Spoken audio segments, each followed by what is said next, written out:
This is not a how-to video. I just want to share with you today certain equipments and tools that I use that help me, live a productive life. It may help you as well. So these are some tips and tools that I use that have helped me over the years. I'm a very, very habitual person. So let me start with the first thing that I use in the morning. It's my Hario V6 coffee dripper. So I bought it on Amazon. I'm going to drop a link in the show notes so that you can get yours as well. I make coffee with this thing every morning, and I even travel with it. Recently I was in Lagos for like 6 weeks. Yeah, for like 3 weeks. 3 weeks and a few days.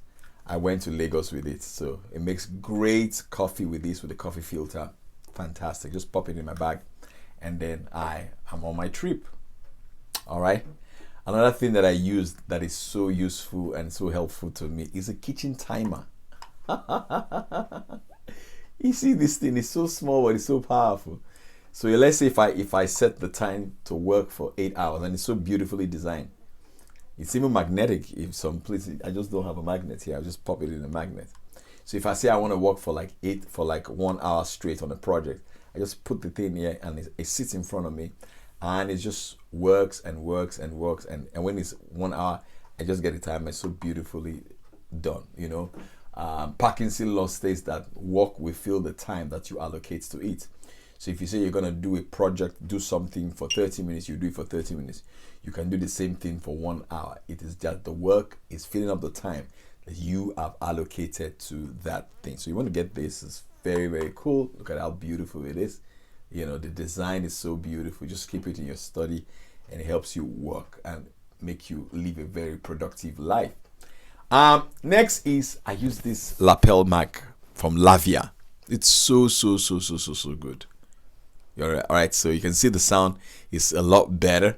And if you create content or any form of content, you want to check this mic out. It's very, very. I use it to create this video that you're watching on right now. Let's talk about books, because I'm a book person.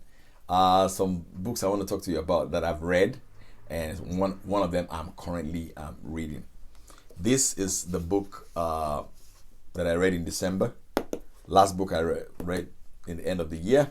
It's called Banking on It and Bowden. And Bowden founded a bank called Sterling Bank, one of the most successful fintech banks in Europe and in the world. It was a powerful story. I couldn't drop the book. I actually even did a review on the book. All right, so I'm going to leave. If you click on that, I don't know how they do it, but I've done a video on the book. It's so good. The second book first book I'm reading I read this year, is called Fanatical Prospecting by Jeb Blunt. To me, this is like a sales Bible. If you're in sales, everybody should read this book. It's a very, very, very, very good book. All right, you will have an understanding about prospecting off the back of this book. And the book I'm currently reading is James Dyson's book. I don't know if you can get this book. It's kind of rare, but I'm going to put a show note to it on Amazon. You can get it there. But it's a very, very good book on how Dyson was founded, how to go and get a Dyson cleaner in the house off the back of the story of this book. So those are some of the tools that I use. I hope that is useful to you. Of course, I drink a lot of water during the day, and so check those out and tell me what you think. And if you're a podcaster, of course, I've got this mic here that I use for all my podcasts and all that. So thank you all for listening. Do have a fantastic day. Leave a comment in the show notes, share this, and tell me what you think. God bless you, and I'll talk to you soon.